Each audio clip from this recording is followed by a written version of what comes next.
Bromley Little Theatre presents The Trojan Women by Euripides.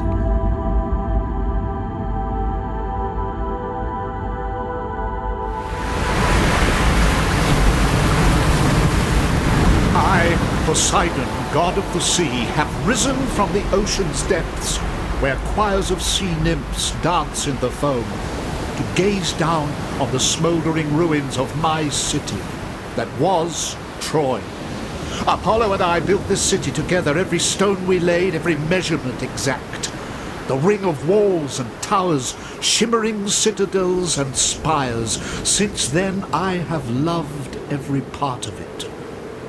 Now it lies stripped, blackened and smouldering, sacked by the Greeks. Sacred groves lie deserted, temples run with blood. On the altar to Zeus, the king of all the gods, and my own brother, they cut King Priam's throat. Measureless gold and all the loot of Troy go down to the Greek ships. They wait for a following wind, so that after 10 years, 10 sowing seasons, they can joyfully be reunited with their wives and children, those Greeks who brought an army to destroy Troy. Now the riverbank echoes with screams and moans of captured women, as lots are drawn for them to be allocated as slaves. That one, weeping and lying by the gates, is the poor defeated queen Hecuba. She mourns for her husband and her sons. But I have been defeated too by Athene and Hera, fickle goddesses who supported the Greeks. So I too must now desert once proud Troy and leave behind all those altars and temples dedicated to my name. For who is left to worship me in all these streets of ash? Farewell then, Troy. I will never again see your shining ramparts, soaring towers. Farewell forever. If Pallas Athene had not decreed your ruin, you would stand firm yet. Poseidon, most mighty god, whom even my own father and all of heaven look up to. Is it possible to set aside our recent hostilities? Anything's possible. After all, Athene, we're still family. I thank you for your generosity. There is something we should talk about that affects us both. Go on, I'm listening.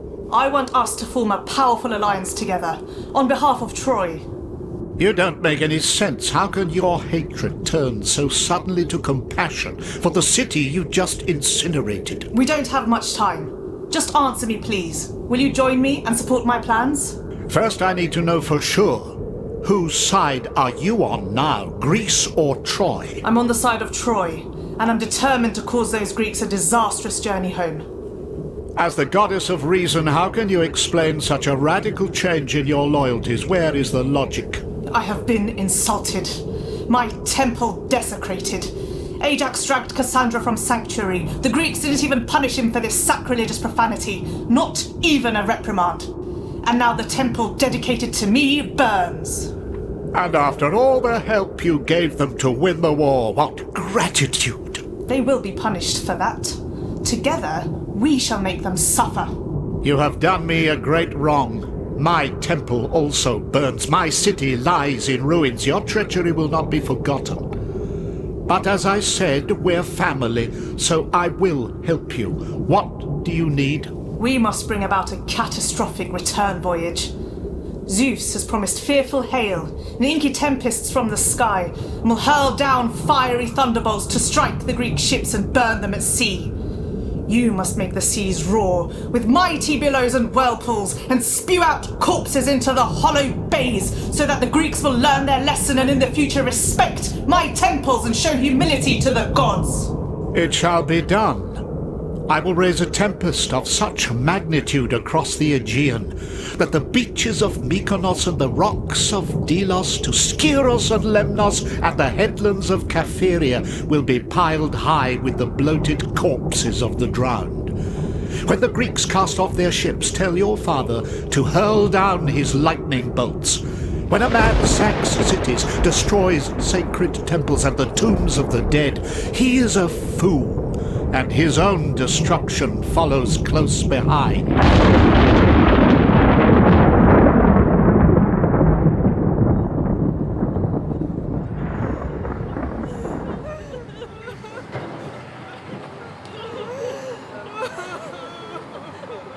Get yourself up, Hecuba.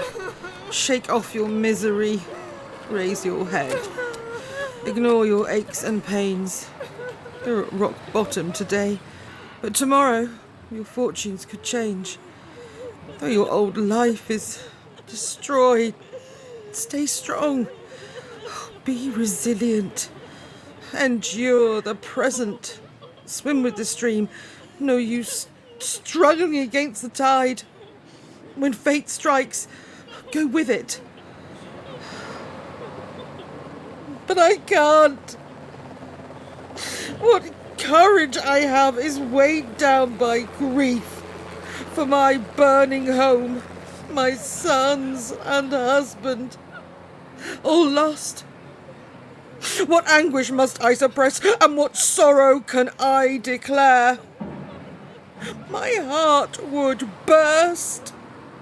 My sick head beats and burns for those whom fate has cursed. Even music itself sings but one note. Unending miseries, torment and wrong. Like the mother bird at her plundered nest, my song has become a screech. Come, you widowed brides of Trojan warriors, weeping mothers, trembling daughters, Troy is burning. Come weep with me while our beloved city goes up in flames. O Hecuba, your cries of anguish echo through our tent, piercing our hearts with shards of terror.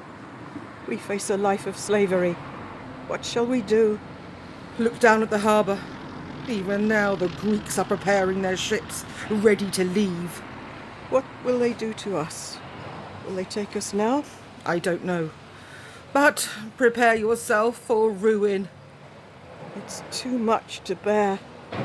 Soon we'll hear the dreaded order. Move out of your tents, you slaves. Move, we're setting sail for Greece.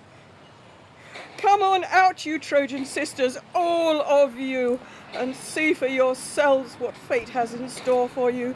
But not Cassandra. No. Do not bring the poor frenzied girl out here for her madness to be mocked by the Greeks. Please, not another insult to add to my grief. Most royal mistress, it is with a trembling heart that I ask you what they intend to do with us. Do they mean to kill us here?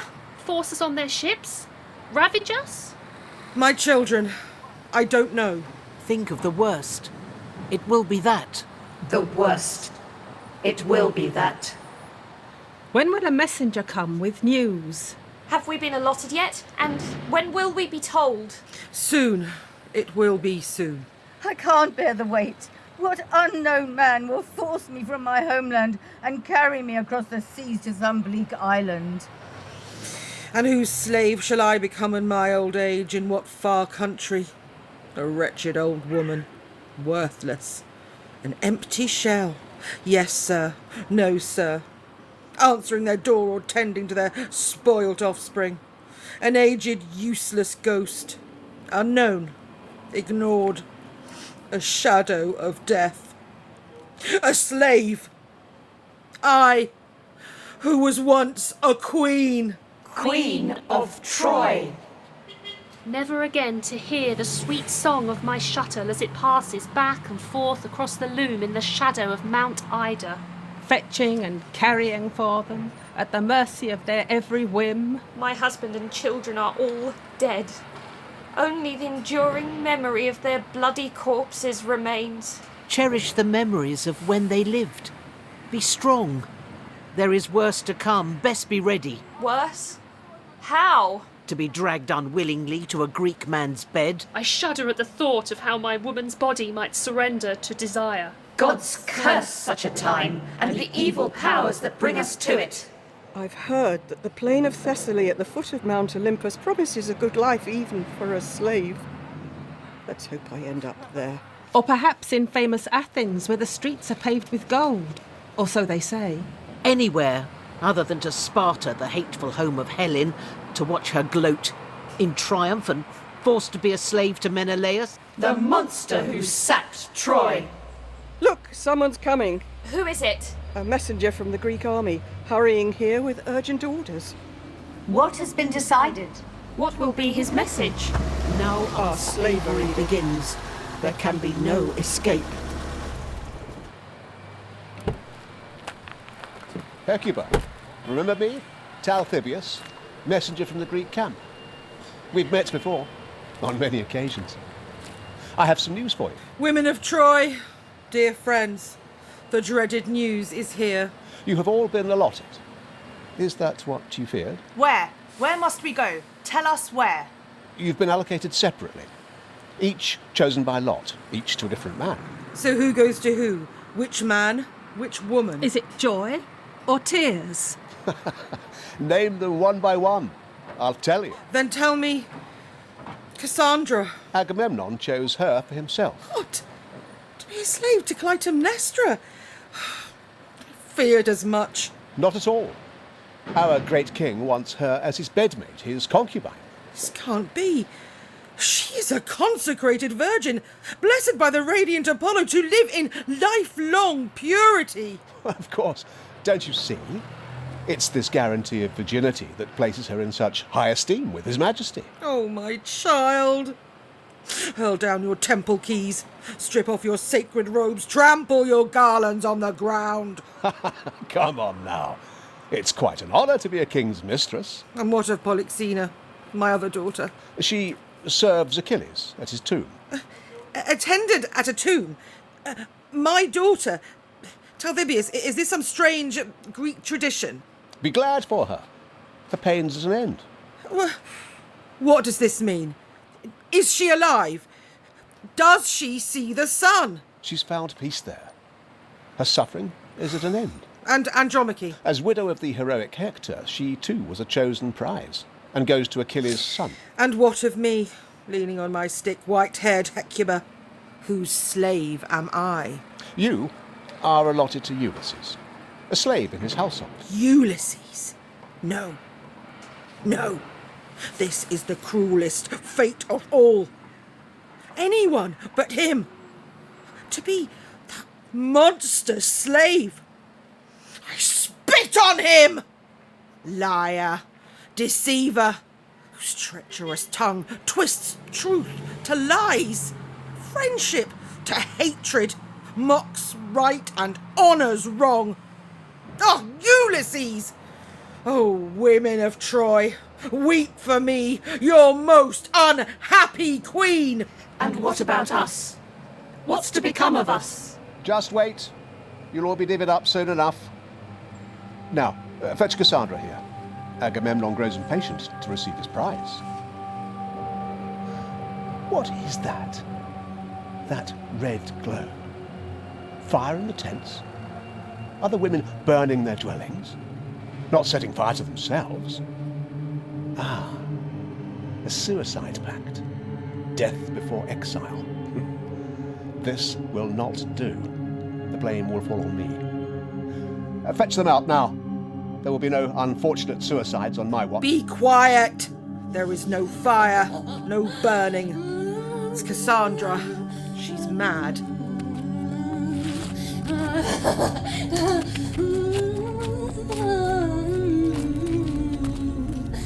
Hold this blazing torch up high, let the flames glow bright, light this holy place. O Hymen, god of marriage, bless the bridegroom, bless the bride who soon will lie beside her princely lord. Mother, whilst you weep for our dear dead city and my murdered father, see me lift the torch, see its gleaming radiance as we honour Hymen and sing his praises. This is my wedding day, you should be joyful. Mother, lead the dancing step with me, whirling in ecstasy faster and faster. Women of Troy, put on your finery and sing wedding songs to celebrate my destiny. Stop her, your majesty. Hold on to her. Or she'll dance her way right down to the Greek camp. Give me the torch, my child. You're not holding it straight. Be calm. No more wedding songs. You need your wits about you now. Listen, mother, crown my head with flowers, rejoice at this royal match, and if I seem to hesitate, take me, fling me into Agamemnon's bed. For I swear, by Apollo, that my deadly deeds will far outweigh Helen's treachery. This marriage will be the ruin of the Greeks. Cassandra shall be their doom. I'll kill him. Destroy his whole house in revenge for the death of my father and brothers. Quiet, Cassandra, quiet. Shh. There's no need for details now. The axe, the broken skulls, my own bloody throat, the rivers of blood. By my sacrifice, a royal dynasty will be destroyed. A son will murder his mother. The house of Atreus will fall. Please stop, Cassandra. Your prophecies won't get us anywhere. Think of your mother. You are making her look foolish in front of our enemy. You may think me possessed, but you'll see. I speak the truth, sane. Now, no madness. I tell you this, Apollo's words. There is no victory for the Greeks. 1 million lives squandered on foreign land for one woman's sake. They perished, not in defense of their homeland as our men did. They died for nothing. No tender hands were there to bind their wounds, no shrouds, no prayers, no sacred tombs, only mounds of rotting corpses consumed into Trojan soil. The unknown soldiers of a pointless war. And though we are defeated, we have our honour. We fell defending our own beloved land. Our Trojan dead are buried in sacred earth according to our customs, cherished and remembered as heroes. Raise up your heads, stand firm, don't weep for Troy, don't weep for me. Those who embrace me will be destroyed by me. You talk in riddles. These prophecies of yours won't happen, you know. If Apollo hadn't caused your insanity, you would face punishment for your threats against our generals. It never ceases to amaze me how little difference there is in the lives of the good and great and the common man. That our most mighty ruler, Agamemnon, has let uncontrollable lust overcome him for this mad woman is beyond me. I certainly wouldn't let her anywhere near my bed. And as for all this talk of honourable Troy, defeated Greece, they're just words that float away on the breeze. Come on, let's get going. Like they said, you talk in riddles. We'll be back for you soon. When Ulysses is ready, you will be Penelope's slave. It won't be so bad. Everyone thinks, well... You're the only slave here, you ignorant lackey! My mother will not be going to Ithaca. Apollo has made it clear that she shall die here. And as for Ulysses, he will suffer. Oh, how he'll suffer! He's got another 10 years of torment before he reaches home. He will endure a living hell as he crosses the marshes over the Lake of the Dead. When he finally reaches Ithaca, his own home will be torn apart by troubles, 10,000 of them. But enough of him. Let's get going. I am eager to meet my betrothed. Lead on to the gates of hell, where you, great general, never to see the sun again, will die dishonourably scrabbling in the dark. As for me, my naked body too will be flung out beside your own into the raging ravine where the vultures will circle, eager to feast on our rotting flesh. But quickly now, which is my ship? Take me on board. Wind catch the sails and speed my bloody revenge towards Greece. Goodbye, mother. Please, no more tears. Farewell, dear Troy. My dear dead father, my dear dead brothers, I am coming to you. It will not be long before I join you in the shadows. Our meeting shall be one of triumph, as I bring ruin to the house of Atreus, who destroyed us all.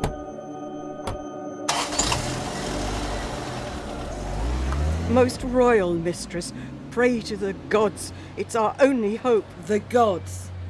What good are they to us now? Betrayers! Yet people still call upon them when they're down on their luck, when their whole world has collapsed. But I don't trust them anymore. They are fickle allies. Better to remember the good times. The good times? When you were happy. Happiness seems a lifetime ago. A distant memory. A long-lost dream. In truth, it was just hours ago when our joy so cruelly turned to grief and Troy fell. That same morning, from high on the height, We saw the deserted Greek camp. And at our gates a great wheeled horse, on towering legs and bridled with gold, stood unguarded. From the rocks of the citadel, our people cried out, The war is over, the Greeks are gone. Bring in the horse as an offering to Pallas Athene, daughter of Zeus, our Lady of Troy. Who has forgiven us? young and old, rejoiced in the street.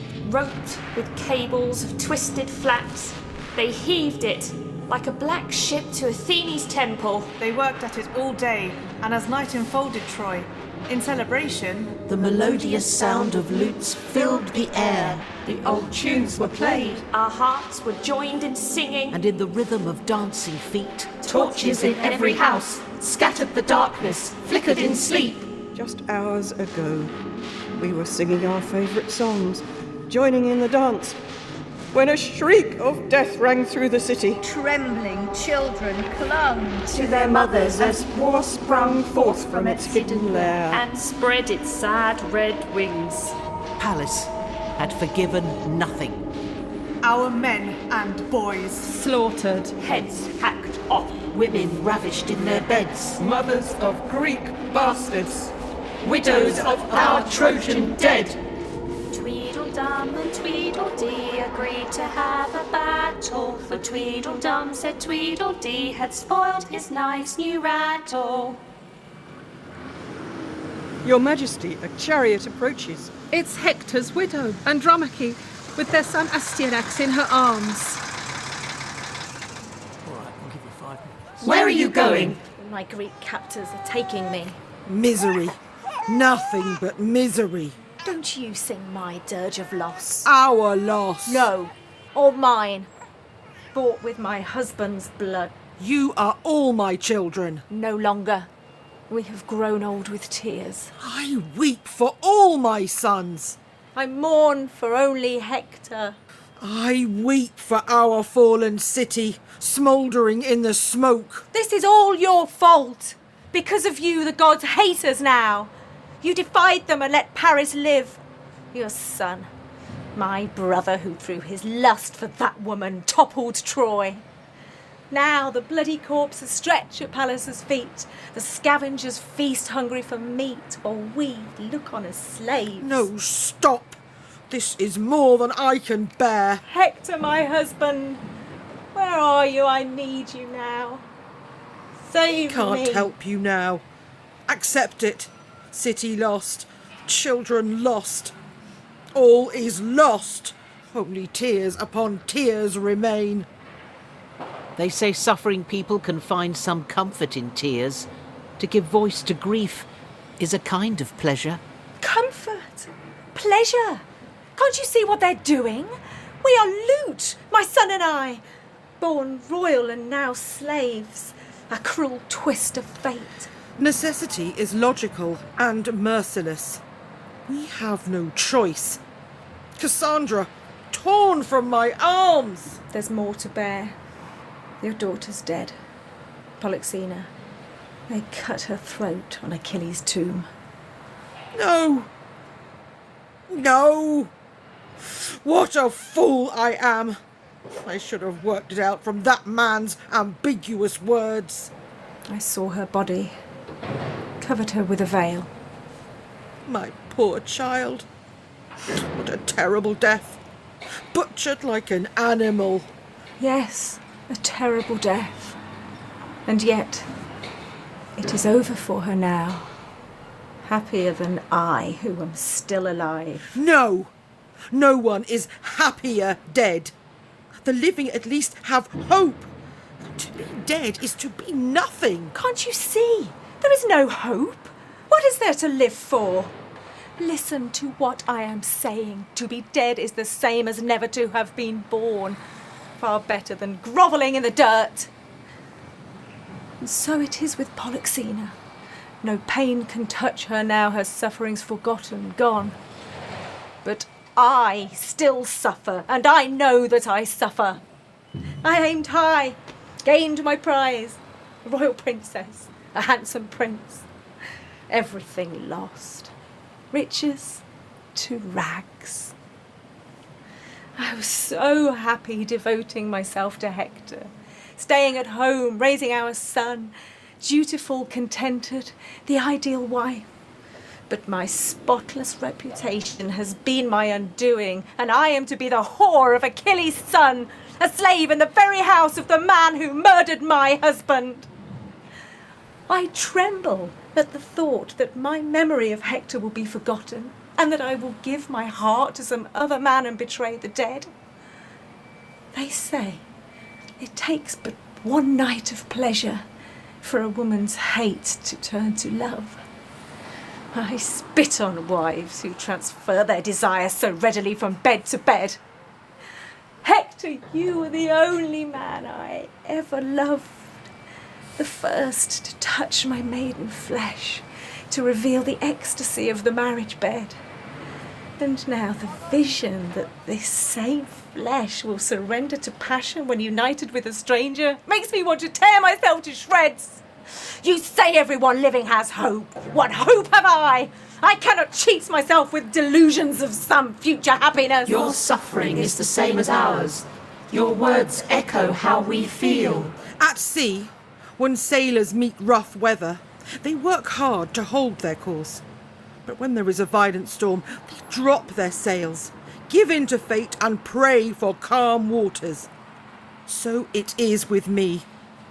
Beaten down with despair, I go with the flow, bite my tongue, endure. You should do the same. Hector is dead. Your tears won't bring him back. Honour your new master. Snare him with your charm. That way you'll help us all. Bring up your son to be the saviour of Troy, who will one day return to build a new city from this rubble. That messenger returns. What now? Don't take me. I've been sent unwillingly with news. A decision has been made. What is it? Your son. How can I say it? Different masters? They're separating us? No Greek will be his master. He's to stay here in Troy? There are no decent words to break this news. Just get on with it. Spit it out. They're going to kill him. No! No! A forced marriage I can bear. Please! Not this! Ulysses persuaded the assembly that the son of such a father might prove a threat to Greece in years to come. And they all agreed. He is to be thrown from Troy's battlements. Come on. Be sensible. Hand him over. No one can help you now. Your city's destroyed. Your husband's dead. You're quite alone, our prisoner. So, come on. Let him go. Give in to the inevitable. Accept it with dignity. Come on now. Give him up. Don't try our patience. You'll only make us angry. Provoke us and your son won't die so easily. Won't lie in a grave. Cooperate and he won't be left unburied. And you will gain respect. My darling, my precious boy. Too dangerous to live. My angel, are you crying too? Do you understand what's happening? Is that why you cling to me? Let me hug you tight. You smell so sweet, so tender in my arms, dearer than all the world. I endured your birth, suckled you, tended you day and night, for nothing. All for nothing. Say goodbye now, and kiss me one last time. You Greeks, You think yourself so civilized but frightened of a child. Here, take him. Smash his head against the walls. Feast over his corpse. I can't protect him now. The gods are destroying us all. Take me to the ship. To my royal. Bless the bride. My son is dead. I feel quite faint. I'm not really cut out for this work. I just don't have the stomach for it.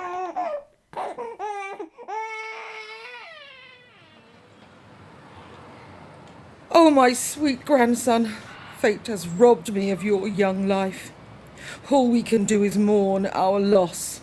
Our city is gone, and you are gone too. There is no agony we don't already feel. What's left for us? This is not the first time Greek armies sacked our city. Not for the first time our sacred groves flowed with blood. Not the first time we awoke to a smouldering ruin. A land laid waste. The stones of Apollo's city shattered and burned. And now again, Greek arms have turned Troy to dust. The land of our birth a blazing heap again. Like a gull screeching for its young. Hear wives scream out for husbands. Hear mothers for sons. We are abandoned, deserted. The gods hate Troy. Even the sun shines brighter today, this most glorious of days, when I shall finally get my hands on that faithless whore Helen and make her suffer.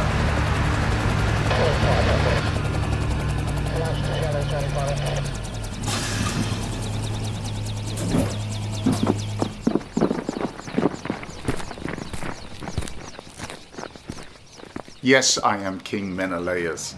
You may have heard of me. The man who endured 10 years of war because of a woman. Or so they say, but that's not entirely true. It was because of a man. Paris, that philanderer, who entered my house as a guest but deceived me and stole my wife. Thanks to the gods he has paid for it. Him and all his people have been butchered by us, the Greeks. We have turned his great city into a charred wilderness, and now it's her turn, the Spartan slut. I can't even speak her name. I must decide her punishment. What to do. Kill her here on the spot. Or better still, return her home, where the mothers and widows of the men who died at Troy will lynch her and tear her apart. A fitting end. Guards, get in there and bring her here. Drag her out by her hair, sticky with the gore of the men she murdered. All we need is a fair wind and we'll have her home. Oh, great Zeus! Can Hecuba believe in you? You who both supports the earth and rests within it. A riddle beyond man's understanding, whoever you are. I praise you, and at last trust you will uphold justice. What kind of a prayer is that? What does it mean? I honour you, Menelaus, if you really do intend to kill your wife.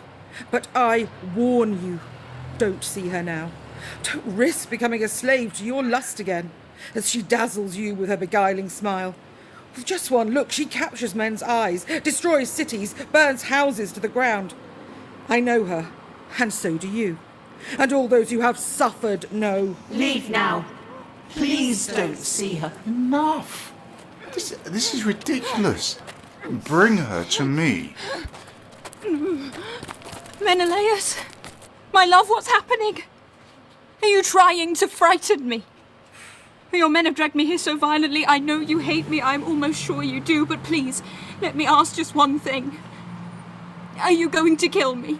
Yes. Please, give me permission to explain. Let me make a case as to why it'd be so unfair to take my life. No appeal. I want your death. Now. I warned you not to see her, Menelaus. But since she's here, you might as well let her speak. Permit her to defend herself. Whatever she has to say, I will have an answer for it. I know all her lies and tricks. She'll prove guilty on all counts. It's just time wasting. But she can go ahead. For your sake, though, not hers. As far as I'm concerned, she's already dead. It probably makes little difference what I say. You've already made up your mind. And since you won't talk to me man to lawful wife, I'll imagine your charges and answer them one by one. She, Hecuba, is to blame for all this. She was the one who gave birth to Paris. She and her husband, old Priam, defied the gods who, seeing that the child would cause destruction, ordered them to slay the brat. But they didn't do it. Did you? All of this starts there. And so what happened next? I'll tell you.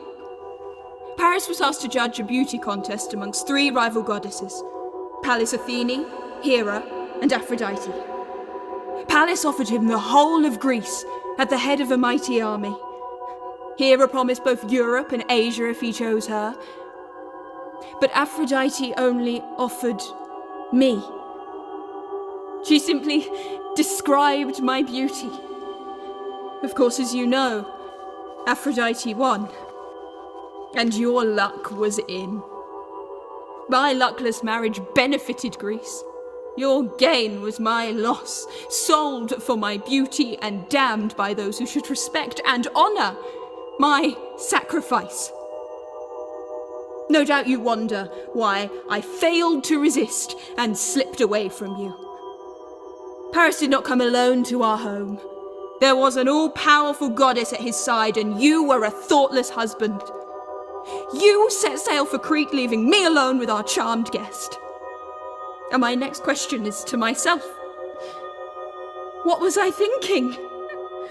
Why did I go with this stranger? Betray my friends and country, abandon my home and husband? Ask the goddess, not me. Punish her. Punish Aphrodite. As soon as Paris was dead, I tried to make my escape to the Greek ships to get back to you, my love. Tried to lower myself from the battlements on ropes. The guards can prove it, because they always caught me. Can you still think it right to kill me? I was abducted and raped, forced to live in a foreign country I despised, a slave. This was the will of the gods. Are you such a fool that you challenge them? Your Majesty, speak up for your children now. Expose her lies and her treacherous claims. Don't let her get away with it. First of all, do you really think that any sane person is likely to believe that 3 great goddesses would act with such brainless stupidity and trade their sacred land for first prize at a beauty contest? No sensible person will be taken in by your own wild imaginings. You're ludicrous. Laughable. No. The truth is that as soon as you saw my handsome son, you were consumed with lust. Your own lust, not Aphrodite's, your own, so don't blame her. Added to that, you were dazzled by his robes, his gold. Greed was combined with lust, and you had to have him. You always had to make do back in Sparta, and you wanted more. So you saw your chance to have it all, sex and money, business and pleasure. So stop pretending you were carried off against your will. It was your choice, and you revelled in it. How often did I plead with you to leave my son and go home, end the war? But that didn't suit, did it? It would mean no more strutting around your great palace, men ogling and drooling at your feet. And now, to top it all, you parade yourself in front of your own husband. Dressed to the nines, brazen, worthless. I spit on you. If you had any decency, you would come here on your knees in rags, your head shaved, begging forgiveness for your wicked deeds. Menelaus, be firm. Kill her. For you, for Greece, for all of us. Kill her, Menelaus. Your ancestors will curse you if you back down. Be strong, noble. Take your revenge. That is what I intend to do. I firmly believe she went to a stranger's bed of her own free will, and all this talk of Aphrodite is complete nonsense. Take her to be stoned. No! It won't take too long. For us, it was 10 years. No, it's not my fault. I beg your forgiveness. Blame the gods, not me. I implore you to spare me. Menelaus, don't forget your friends, your allies, their children, whose death she caused. I beg you to... Enough, old woman. I've already told you. She means nothing to me. Take her away. Board the ship. The ship? But your order was to stone her now. It was. But better she die in Greece. Maybe. But don't let her travel on your ship. Why's that? Has she put on weight? Once a lover, always a lover. That depends on who the lover is. But have it your own way. It's sound advice. We should travel separately. When we reach Greece, she will get what's coming to her. A shameful death to match her shameful life. Let it be a warning that terrorizes the hearts of all unchaste women so they learn what duty means.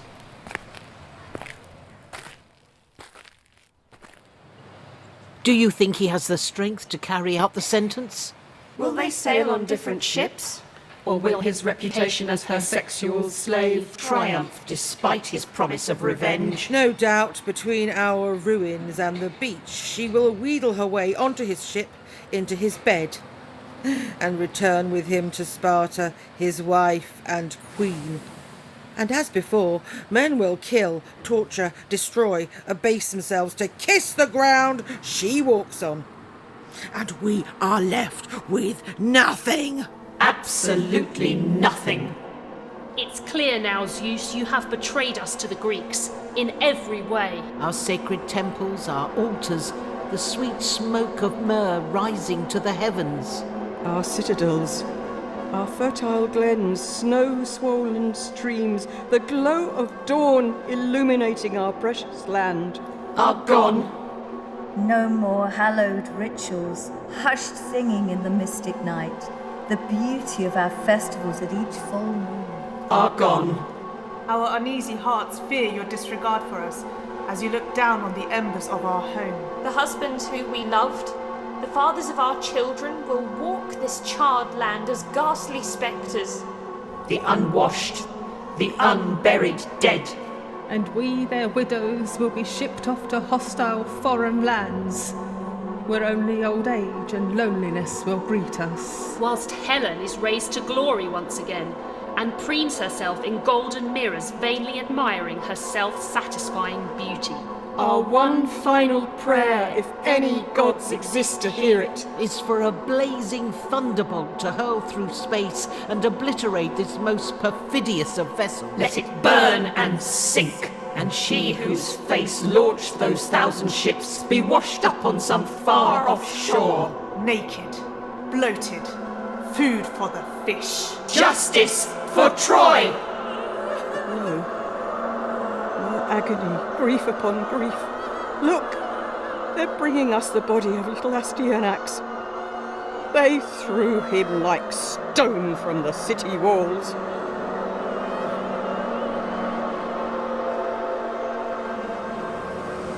One ship alone waits in the harbour, soon to set sail with the remains of the booty, which includes you. Achilles' son has had to leave in a hurry. Some trouble at home. A usurper to his king. 10 years of it here, and now history repeats itself. Always war somewhere. And what of Andromache? He took her with him. Before she left, she wept and prayed at Hector's tomb. I found it rather touching. See, I brought you this, Hector's shield. She appealed to her new master not to claim it for himself, which, of course, is our custom. And he compassionately agreed. So, there won't be any need for a coffin. Astyanax can rest on his father's shield. We need to get a move on. I've already saved you one sad task. I've cleaned up the body as best I can. And now I'll dig the grave. As I said, we don't have much time. I'll be back soon. I lay his shield upon the ground. My Hector's shield. It should bring me joy, but it tears my heart. Oh, you Greeks! Pumped up with power and pride! Are you proud of this? Even with our army slaughtered, our city in ruins, you fear a child so much. You murder him?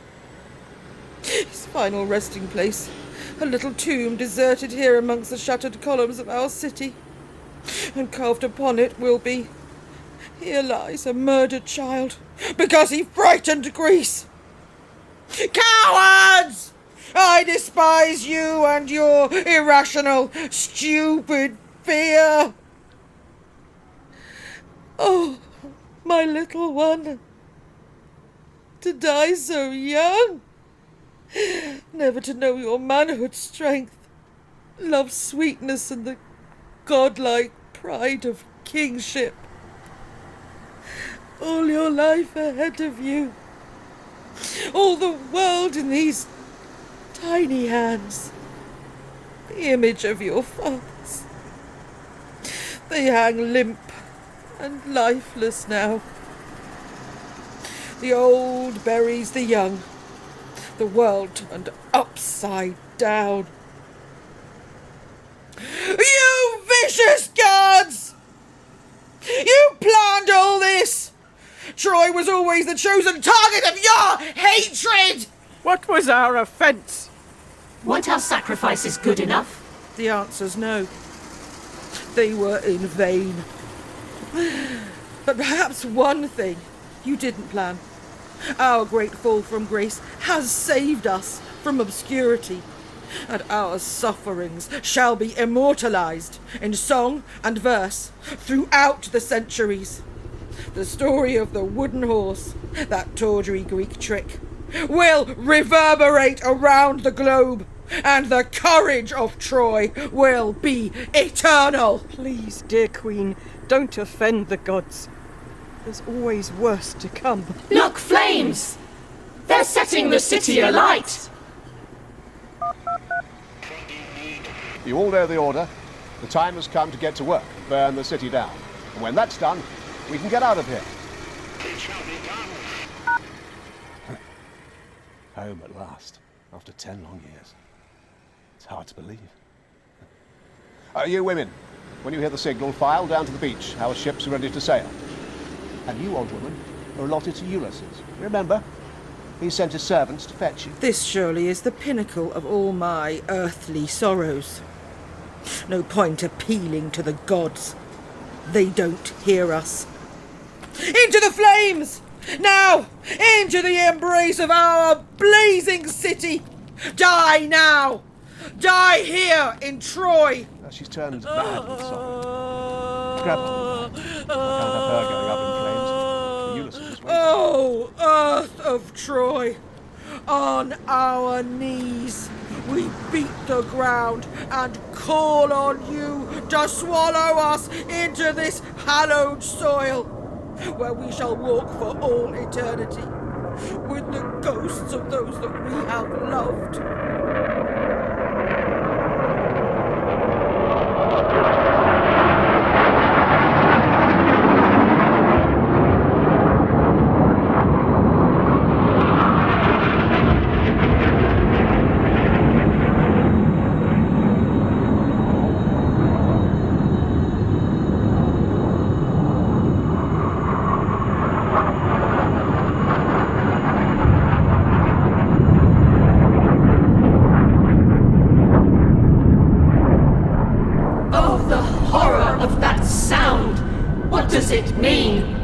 The death throes of our wounded city as it tumbles into our blood-stained earth forever. The dust rises as if on wings to heaven and robs us of our final sight of home. The dreaded signal heralds the beginning of our exile. Women, stand firm, be strong and resolute. Though we tremble and our tired limbs ache, we shall not walk meekly away from our homeland. Let them use force, drag us, wrench us, tear us unwillingly from Troy.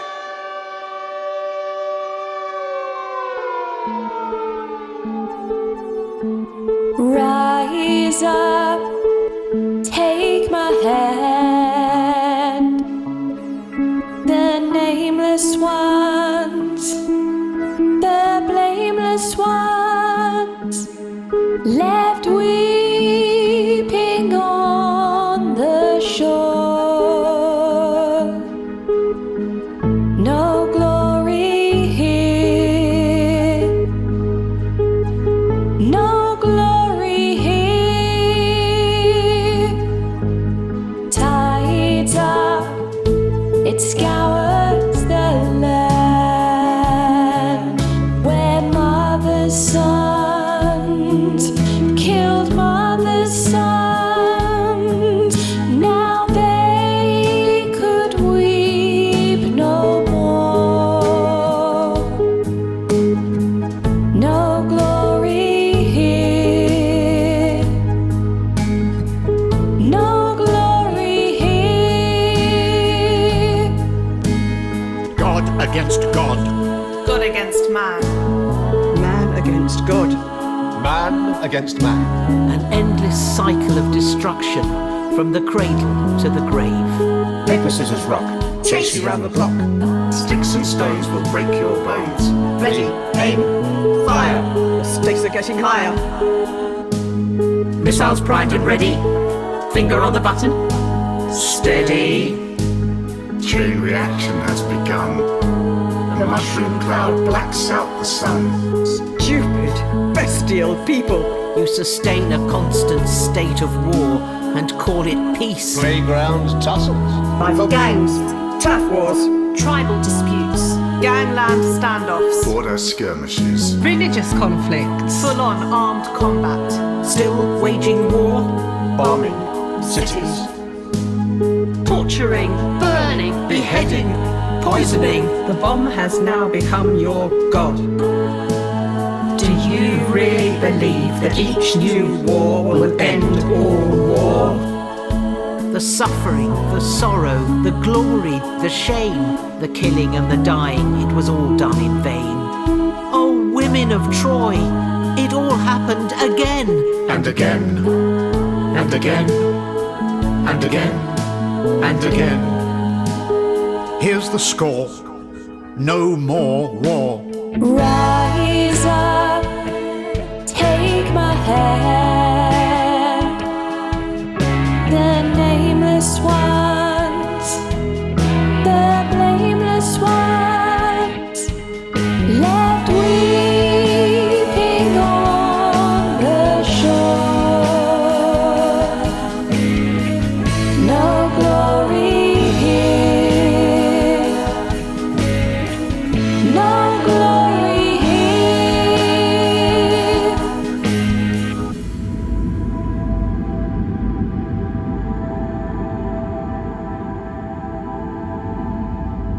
The Trojan Women was adapted and directed by Pauline Armour from a translation by Edward Philip Coleridge. Poseidon was played by Gerald Bishop. Pallas Athene by Hazal Han. Hecuba, Roxana Graves. Leader of the chorus, Jan Greenhoff. Talthybius, Bruce Wallace. Cassandra, Bethan Boxall. Andromache, Alicia Clark. Menelaus, Howie Ripley. Helen, Alice Rose Foster. The chorus was Sally Bishop, Olivia Kennett, Jane Custner, Jenny Mazur, and Karen O'Neill. Introducing Iris Adams as Astyanax. All other parts were played by members of the cast. Sound recording was by Andy Shaw. Editing and sound design, Rob Widdicombe. Foley by Yasmin Irian Anjani. Technical support by Simon Tyrrell Lewis. The Blameless Ones was written by Rob Widdicombe and sung by Olivia Kennett with vocal arrangement by Chris Gardner. This has been a Bromley Little Theatre production. Rise up, take my hand. The nameless ones, the blameless ones, left weeping on the shore. No glory here. No glory here. Tides up, it scours the land where mothers' sons killed mothers' sons. Now they could weep no more. No glory here.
No.